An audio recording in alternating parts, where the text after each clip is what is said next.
are these people? The story is kind of like an addendum to last week. Last week, we talked about Ibrahim Traore and how he was influenced by Thomas Sankara,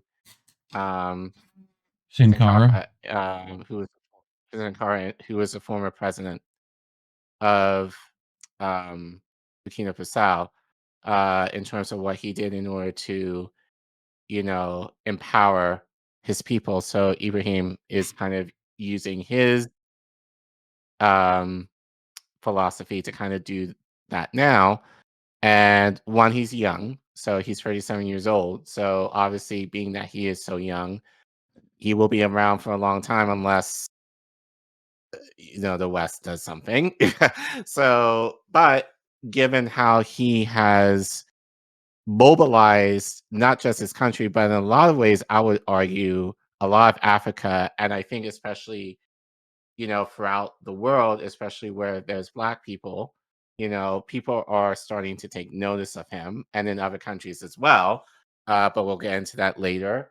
The West is quaking in their boots over him. So we're going to get into a little bit more of the tea regarding that. Thanks to Alan MacLeod, who did this reporting. So this is from Consortium News as well as MintPress. I think one of your screens is up. Brief voice. Oh, there you go. Sorry. Thank you. So Alan reports Burkina Faso's 37-year-old leader, George U.S. IRE, Ibrahim Traore, took power in a military coup in September 2022, and since then he has been drawing criticism from Western governments, not least the U.S. So Alan continues, Burkina Faso's Ibrahim Traore is remaking his nation and in the process making enemies in the West. Since taking power in 2022, the young military leader has expelled French troops, ejected Western corporations, and aligned his country with Russia, Cuba, and Venezuela. We're going to get more into that later. Thank you, Finijo, for reporting on that on Hotspot as well. Promoting Pan-African unity and national self-reliance while surviving coup attempts, Traore, 37, is positioning himself as a radical anti-imperialist and has drawn fire from Washington and Paris. MintPress News explores the project underway in, Ouagadougou, Ouagadougou? and the global forces trying to stop it. I guess that's how you say it. According to government statements, Traore narrowly survived a foreign orchestrated coup attempt last month. Security Minister Mohamed Sana said that the military junta foiled a major plot to storm the presidential palace on April 16th. The plotters, he said, were based in Ivory Coast, a Washington-backed neighbor where American military presence has recently expanded. Ever since he took power in a military coup in September 2022, Traore has been drawing criticism from Western governments, not least the United States. On April 3rd, General Michael Langley, commander of U.S. Africa Command, AFRICOM, who we've talked about probably 2 years ago now, I guess, spoke before the U.S. Senate, accusing the Burkina leader of corruption and helping Russia and China establish an imperial foothold in Africa.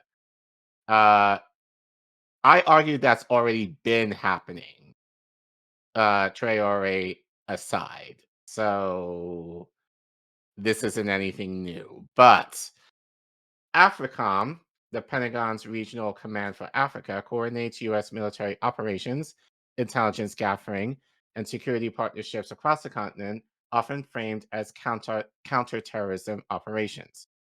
On the day of the coup, the U.S. Embassy changed its travel guidelines for Burkina Faso to do not travel.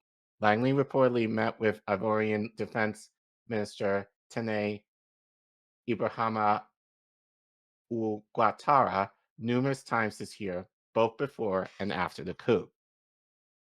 Since coming to power, Traore has been systematically limiting the influence of Western powers in his country, calling it a matter of national sovereignty.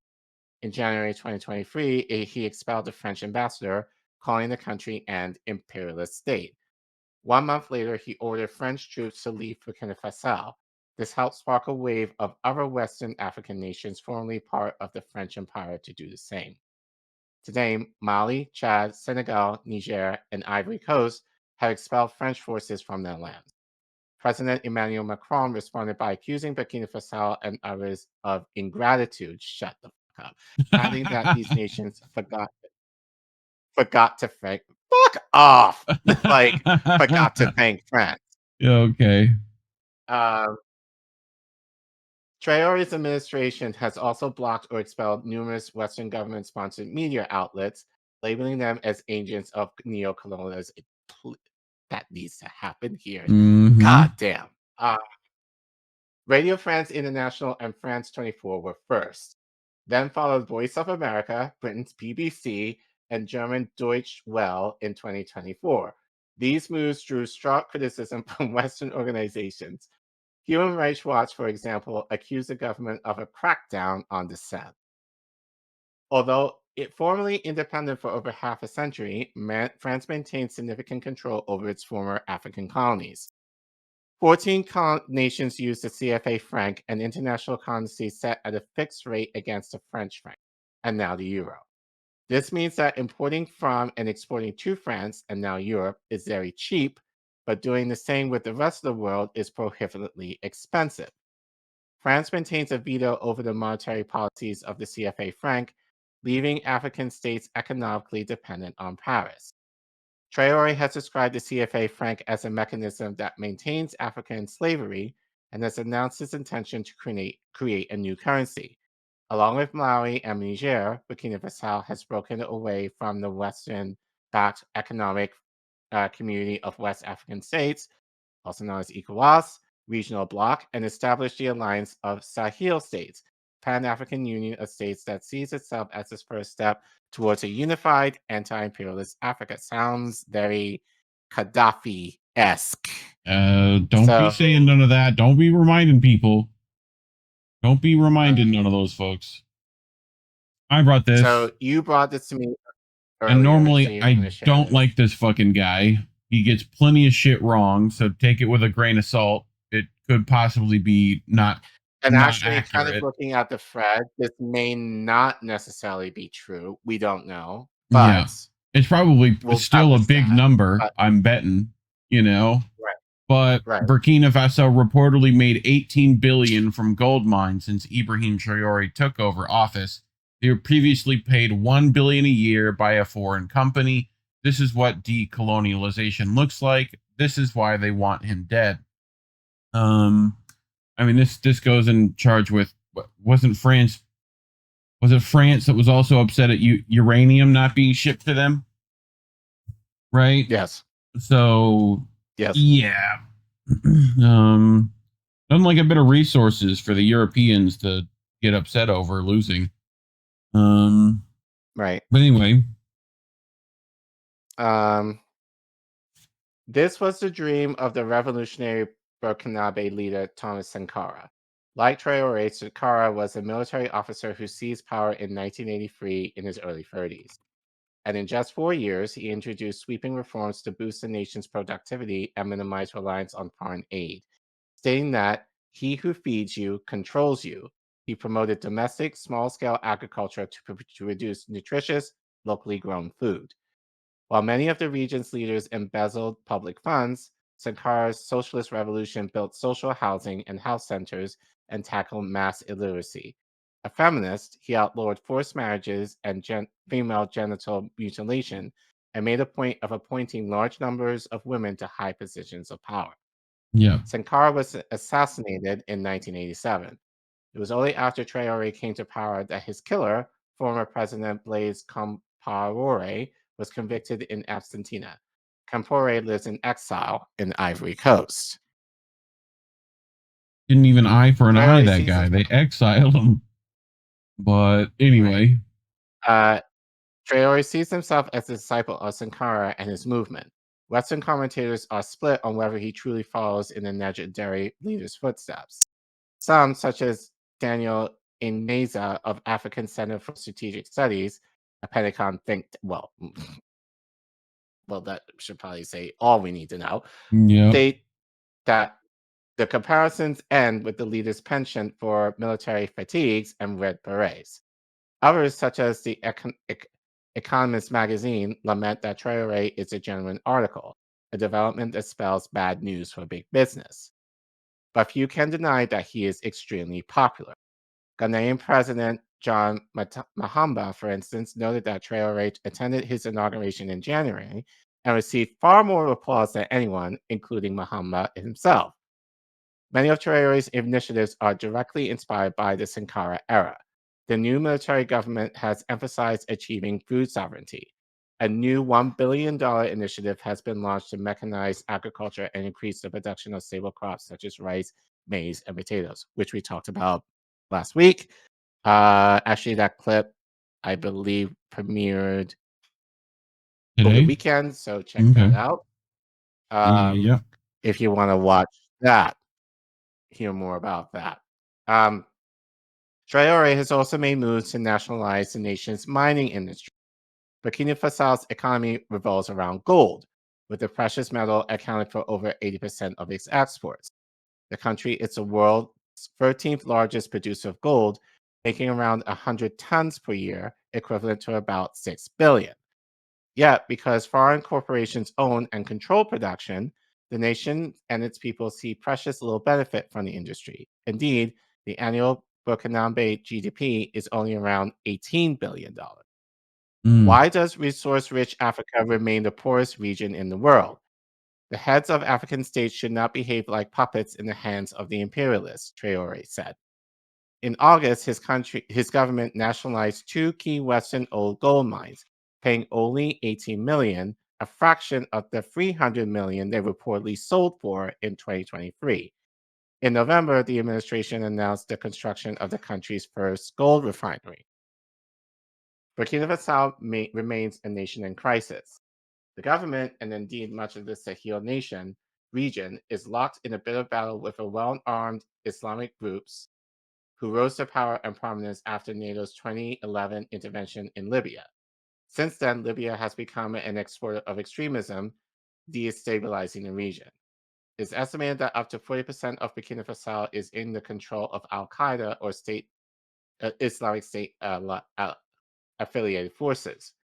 Over 1,000 people in the country lost their lives to these groups in 2024. It is for this reason that Traore has justified postponing the elections he promised when he came to power, a decision that many have criticized. Elections are not the priority. Clearly, security is the priority, he said. It remains to be seen whether the Burkinabe people will accept this decision. Perhaps the most questionable action of the war occurred in 2023 in the village of Kama, where around 150 people were massacred. Although the massacre was strongly condemned by the government, rights groups such as Amnesty International had labeled them responsible for the killings. While he has expelled French forces working on counterinsurgency, Traore has welcomed in Russian military advisors. He also flew to Moscow to attend Russia's Victory Day parade on May 9th, where he met with President Vladimir Putin. Such actions have caused serious consternation in Washington and Brussels. However, with the US military concentrating on China and Russia, and the French is a weaker position in West Africa than ever, it is unclear whether military intervention is an option. A coup attempt or assassination appears more likely. Yep. Time will tell whether Traore will leave an indelible a mark on Burkina Faso as his hero, Thomas Sankara. Many African leaders have come to power promising radical change, but have failed to deliver. Yet his message on Pan-Africanism, anti-imperialism, and self-reliance is certainly striking a chord. Traore is certainly talking the talk. Now he must walk the walk. And he seems like he is, barring, and we've talked about this, even with Traore, we kind of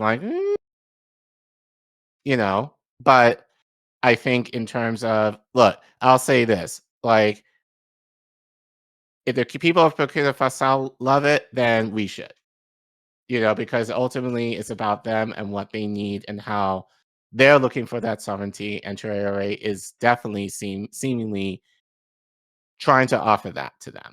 So, yeah, I think even with Alan having to take what he reported, and he's great, somewhat with a grain of salt. And I think, again, we can find nuance in even Traore, if given the information that we do have so far.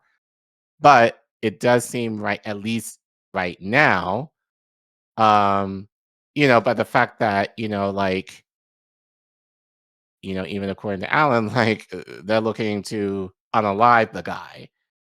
Like, that to me is a clear indication that he must be doing the right thing.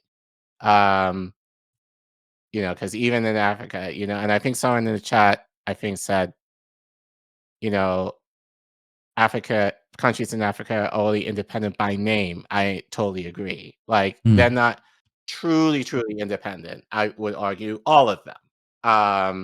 There's still many of them, if not all of them, are still complicit with, well, not just the West, but look, China, they've done a lot for African countries, but I personally have an issue with them too, to some regard. Them not promoting, sovereignty or having Africans own the rights to production in those countries where, um, like they're there to claim to support the work of what's happening on the continent. Look, I have issues with them too, and to a degree, Russia as well. That being said, you know, and you can it's colonization, but less so, I guess you could argue. Yeah, I mean, I think they just So are willing to pay what is actually the products are worth, mainly. work versus exploiting them royally. To the point where these countries are, as we discussed with Haiti, in debt to Right. where they would never pay it off, and they're at the mercy of the West Yep. in this case. So You you brought can this. argue that China, yes. From So I mentioned how Traore has met with Ibrahim and Maduro, well, Venezuela president. Very significant, and thank you to Nico once again for this clip. But I thought it was very appropriate given, what Alan MacLeod reported on. So let's see what Nico has to bring to the table in regards to Traore. This is why they want Ibrahim Traore gone. Yeah, this photo too. You see this?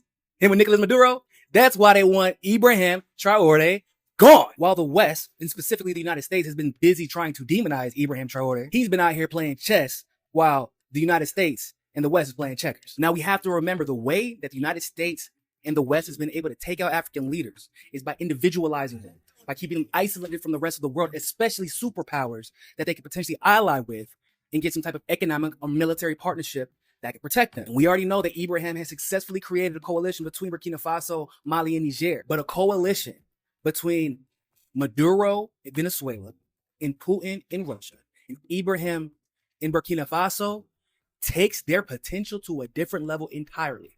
Let's talk about it. As you all know, for a couple of years, Burkina Faso has been in a military alliance with Russia, but recently they've been in a resource-based economic alliance, making a deal to help them extract the gold and rare minerals from Burkina Faso. And Russia would simultaneously provide security for the gold that is extracted. And of course, as you know previously, that gold and that infrastructure was almost completely controlled by France and did not benefit the people of Burkina Faso in any way. Now, this infrastructure, mind us, gold is important, but it's not only gold.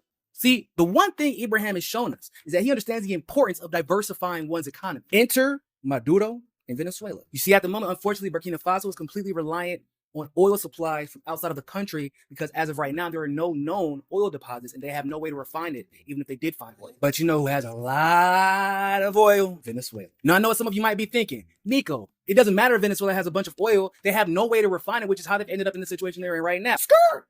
Yeah, Russia does. Because Venezuela just got done finalizing a deal in which Russia will help provide equipment and help them refine the oil that was once unrefinable due to lack of resources, which means very shortly, Venezuela will be one of the top producers of oil in the world. So given the diplomatic relationship between Ibrahim and Maduro and the fact that they had this meeting in Moscow probably means that Burkina Faso will also benefit from this deal that Russia made with Venezuela, and they will be able to get a stake in that oil. And every time Burkina Faso benefits from any type of economic advancement, the coalition between them, Mali, and Niger also benefits. And the more that specific coalition benefits, the more enticing it becomes to join that coalition from the perspective of other African nations. What we are witnessing is that one man understands the moment that we are in, that we are entering an era of multipolarity. We are in a multipolar world, and they want to take him out now because the more allies he builds,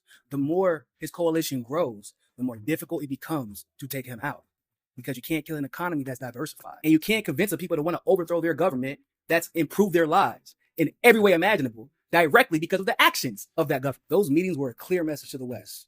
You better get with it or get gone, because it's a new day in Africa and a new day in the global South.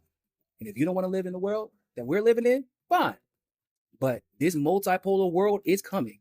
In fact, many would say it's already here. And if you don't want to be a part of it, that's fine. Suffer the consequences. But the rest of us already benefit from the opportunities that come from cooperation instead of imperialism.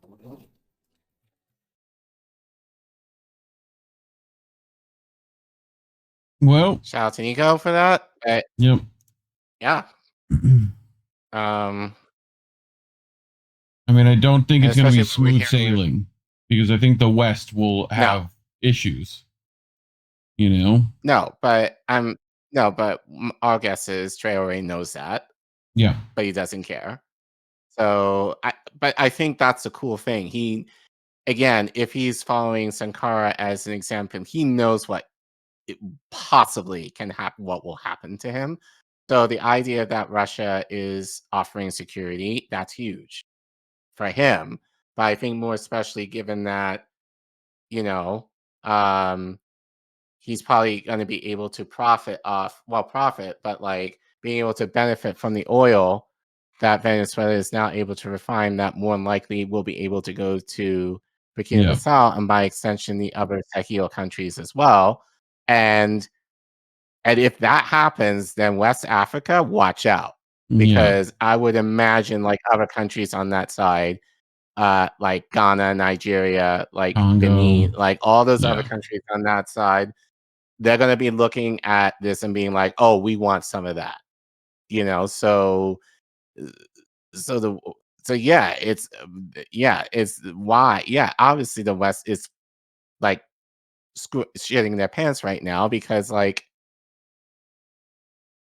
you know, look at this black motherfucker who's actually like telling us to get out and is actually making the moves necessary to diversify the needs of his country by, you know, connecting with people that, especially given its that the U.S. in particular does not like.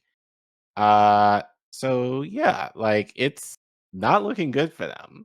But as I said, at the end of the day, it's a matter of what the people want. And if the people want it and if they're happy for it, then go off. We can't say shit. So, and I mean, we can make our comments, we can make our critiques, but ultimately it's about what the people are needing and what they're desiring. And it seems like they're very much for it. So we'll go with that for now.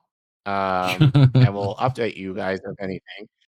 Yeah, I mean, we can't speak to their needs since we don't live there. So, you know, so I think that's the easiest way we can kind of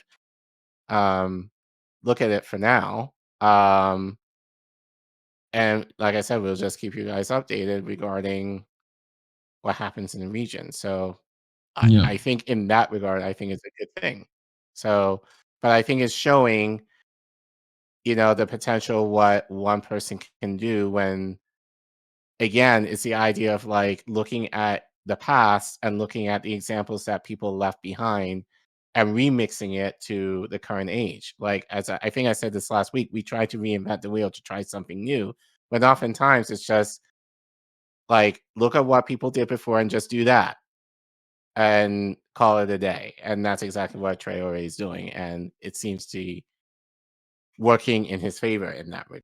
So, but yeah, like talking about stories like this is why, or Traore doing this is probably why he's not looked favorably in the West, and talking about we are demonetized. So If you want to help us financially, you can feel free to scan the QR code that you see on your screen, or go to the Ko-fi link that you see in the bottom of your screen and type that in your search engine. Or if you're in the YouTube chat, you can type in !donate, all one word, and the link will pop up in the chat, and you can click on the link and you can donate to Ko-fi right there. Any amount as low as $1 will help us. But also we understand that you guys might be struggling, and I saw it again in the chat. Some of you guys are going through it right now. So you have no obligation to give to us, so we will appreciate it. The free way that you can support us is obviously by liking, subscribing, and sharing our content. And don't forget to like the stream or the segment when we do clip it out, and let us know in the chat or in the comments. What do you think of all of this regarding Traore really fighting the imperialism and colonization that has occurred in this region of the world for centuries now? And do you think that this is the type of stuff that should happen in the West, especially in terms of having a radical revolution that I think people on the left are looking for? Is this a thing, especially looking at Tom Sankara, is this a person that we should be looking towards as an example of the potential that we have towards actual change that benefits the people? Let us know in the chat or let us know in the comments. And thank you guys for watching.